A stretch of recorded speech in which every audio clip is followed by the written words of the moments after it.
সম্মানিত বিনিয়োগকারী ভাই বোনেরা, আসসালামু আলাইকুম। আশা করি আপনারা সবাই ভালো আছেন, শারীরিকভাবে সুস্থ আছেন। আমি আজকে 15ই এপ্রিল বুধবার 2026 ভিডিও আলোচনা করছি এবং আমার আজকের আলোচনার শিরোনাম হচ্ছে যে দুটো সেক্টর মানি ফ্লো বেড়ে বিনিয়োগকারীদের নজরে। এই শিরোনামে আমি আজকে আপনাদের সামনে যে দুটো সেক্টর নিয়ে আলোচনা করব, এই দুটো সেক্টরের মানি ফ্লো বেড়ে স্মার্ট মানির নজরে চলে এসেছে, সেটাই আমি আপনাদেরকে আজকে দেখাবো। তো বন্ধুরা দেখুন, আজকে 836 কোটি টাকা লেনদেনে 24 পয়েন্ট ইনক্রিজ করেছে, যা গত দিনের চাইতে লেনদেন বেড়েছে এবং একটা ভালো পজিশনে বাজার ছিল। ওভারঅল আজকে আমরা দেখছি যে দুটো সেক্টর বিনিয়োগকারীদের নজরে এসেছে, আমরা সেটা দেখাবো। প্রথমে দেখুন, প্রথম সেক্টরটি হচ্ছে ইঞ্জিনিয়ারিং সেক্টর। দেখুন, আজকে লেনদেনে সেক্টরগুলোর মধ্যে সবচেয়ে বেশি লেনদেন করেছে এবং 70 কোটি 20 লাখ টাকা মতো লেনদেন করেছে। 170 কোটি টাকার মতো লেনদেন করেছে ইঞ্জিনিয়ারিং সেক্টর। 170 কোটি টাকা লেনদেন করছে দিয়ে 1 নম্বরে ছিল এবং ভ্যালুর দিক দিয়ে, এবং 2 নম্বরে ছিল ইন্স্যুরেন্স সেক্টর 82 কোটি 80 লাখ টাকার শেয়ার লেনদেন করে। 1 নম্বরে 2 নম্বরে ইঞ্জিনিয়ারিং ও ইন্স্যুরেন্স, এই দুটো সেক্টরের আমরা দেখছি আজকে গেনারের লিস্টে যদি দেখি, ইঞ্জিনিয়ারিং সেক্টর গেনারে 76.19%, অপরদিকে ইঞ্জিনিয়ারিং সেক্টর এই insurance sector 47.44%। Overall value plus গেনারে উভয় দিক দিয়ে এই দুটো সেক্টর কিন্তু মার্কেটে আজকে ডোমিনেট করেছে। আমরা এই দুটো সেক্টরের বর্তমান পজিশনগুলো আরও ভালোভাবে দেখার জন্য আপনাদেরকে বাকি অংশটুকু ভিডিও দেখার জন্য অনুরোধ করছি। বন্ধুরা, আমরা প্রথমে ইঞ্জিনিয়ারিং সেক্টরের দিকে দেখব। আজকে দেখুন 170 কোটি টাকা লেনদেন হয়েছে এবং 6,30,35,679টি ভলিউম নিয়ে 0.93 পয়েন্ট ভ্যালু পয়েন্ট বেড়ে 99.19 ক্লোজ ভ্যালু ছিল। ইঞ্জিনিয়ারিং সেক্টর আমরা এক বছরের মধ্যে 107 হাইস্ট এবং লোয়েস্ট 81.78। ইঞ্জিনিয়ারিং সেক্টরের দেখুন, আমরা ভ্যালু যদি দেখি, 6 এপ্রিল সেক্টরটির 57 কোটি টাকা লেনদেন ছিল, তারপর এবং সেই দিন ছিল 94.98, এই যে ইনক্রিজ করে বর্তমানে 99.19 এবং লেনদেন এই যে 57 কোটি থেকে 3 গুণের কাছাকাছি কিন্তু ভ্যালু হয়েছে। তো এখানে পরিষ্কারভাবে আমরা দেখছি এইখানে লেনদেন বৃদ্ধি প্লাস এখানে পয়েন্ট ইনক্রিজ করছে এবং আপস অ্যান্ড ডাউন করে এগিয়ে যাচ্ছে। এখানে স্মার্ট মানির একটা তীক্ষ্ণ নজর রয়েছে, আমরা এখানে ওভারঅল দেখতে পারি। তো বন্ধুরা, 99.19 ভ্যালু পয়েন্ট ইতিপূর্বে আমরা দেখছি 97, 98 এই ভ্যালু পয়েন্টগুলো ক্রস করে নতুন একটা রেজিস্ট্যান্স তৈরি করেছে রিসেন্ট টাইমের মধ্যে।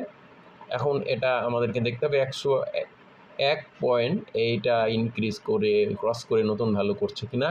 তো বন্ধুরা, এরপর আমরা এই যে এখানে স্মার্ট মানির তীক্ষ্ণ নজর আমরা এই সেক্টরের শেয়ারগুলোর প্রতিও দেখেছি। এই শেয়ারগুলো, এই ইঞ্জিনিয়ারিং সেক্টরের যে শেয়ারগুলো আছে এগুলোতেও আমরা দেখছি, আমরা দেখব।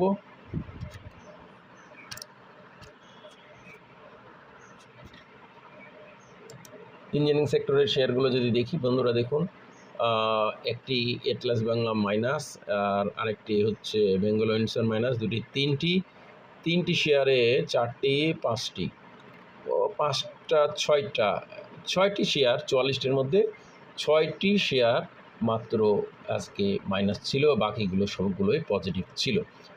তো এরপরে বন্ধুরা আমরা ইন্স্যুরেন্স সেক্টরের দিকে দেখব।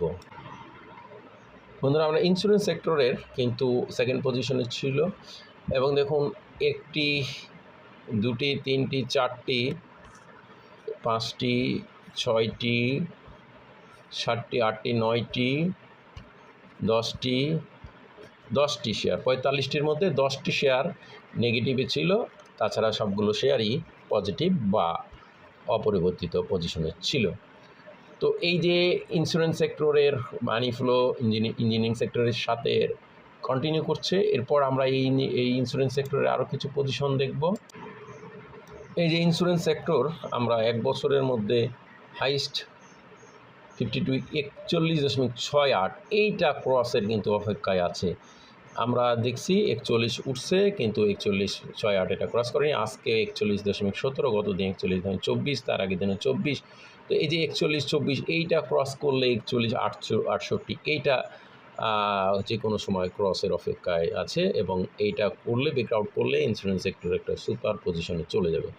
তো আমরা লেনদেনের ভ্যালুর দিক দিয়ে যদি দেখি, ইন্স্যুরেন্স সেক্টরের লেনদেনে 14 কোটি ছিল। দেখুন গত 24শে মার্চ, তারপর লেনদেন ইনক্রিজ করছে, ভ্যালু পয়েন্ট ইনক্রিজ করছে, এবং এই 40.59 যে ক্লোজ ভ্যালু 111 কোটি টাকা, এইটা এই রেজিস্ট্যান্সটা রিসেন্ট টাইমে এটাকে এখন ক্রসের অপেক্ষায় আছে। এটা ক্রস করে 41 হলে তারপরের দিনই কিন্তু 41.68 ভ্যালু, যেটা এই যে 1 বছরের ভ্যালু, এটা কিন্তু ক্রস করবে, এবং এটা সেই অবস্থানেই রয়েছে। পাবলিকের নজর রয়েছে। আজকে দেখুন গত দিনের থেকে ইনক্রিজ করছে লেনদেন বৃদ্ধি, এবং সেক্টরে 2 নম্বরে অবস্থানে ছিল। এখন আমি এই ইঞ্জিনিয়ারিং এবং ইন্স্যুরেন্সের দুটো সেক্টরের টেকনিক্যাল বিশ্লেষণ আপনাদেরকে দেখাবো। প্রথমে আমি আপনাদেরকে ইঞ্জিনিয়ারিং সেক্টর দেখাবো। দেখুন RSI 63, সেফটি বিনিয়োগযোগ্য RSI আছে, স্ট্যাটিস্টিক RSI, ব্লু লাইন আমরা দেখছি অরেঞ্জ লাইনকে ক্রস করেছে, up trend super up trend position আছে। ফিশার ট্রান্সফর্ম আমরা দেখছি blue line orange line cross করে সুপার আপ ট্রেন্ড পজিশনে আছে। মানি ফ্লো দেখে নিই যে মানি ফ্লো ইনক্রিজ করছে, আমরা দেখছি মানি ফ্লো স্মার্ট মানি ইনক্রিজ আছে। এখানে ইন্ডিকেটারও পাওয়া যাচ্ছে, ম্যাকডি ক্রস ওভার আছে, সুপার আপ ট্রেন্ড আছে। এরপর আমরা ইঞ্জিনিয়ারিং সেক্টরের পর আমরা ইন্স্যুরেন্স সেক্টরের দেখব।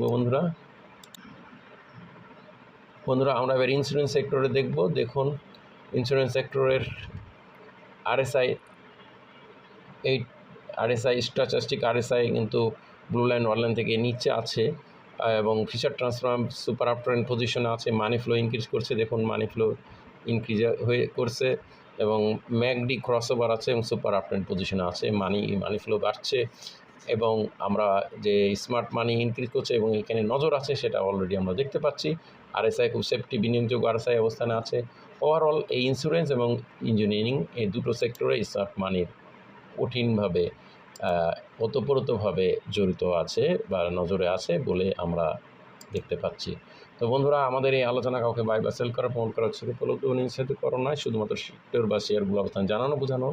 ধারাবাহিক আলোচনায় আলোচনা কেউ বাই সেল করবেন না, নিজে জেনে বুঝে সিদ্ধান্ত নেবেন। আজকে পর্যন্ত। আল্লাহ সবাইকে সুস্থ রাখুক। আসসালামু আলাইকুম।